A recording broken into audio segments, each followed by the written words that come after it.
Sabi po doon, at lahat ng mga sinungaling ay matatamo ang kanilang bahagi sa lawa na nagliliyab sa apoy at asupre, na siyang ikalawang kamatayan. Sino po nakapagsinungaling na dito? Itaas po ang kamay.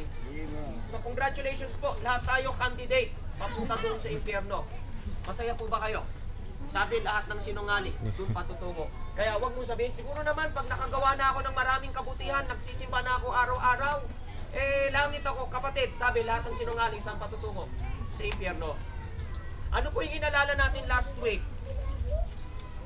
Yung tinatawag ng sa Kastila, sa Espanyol na Semana Santa. Kung saan inaalala ng buong mundo ang kamatayan ng isang tagapagligtas. At ayun na yung Diyos anak na nagkatawang tao. Ano pong pangalan niya?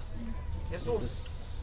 Ang ibig sabihin po ng Jesus, kung alam niyo po, Jesus means Savior. Savior. Diba sabi nila yung bawat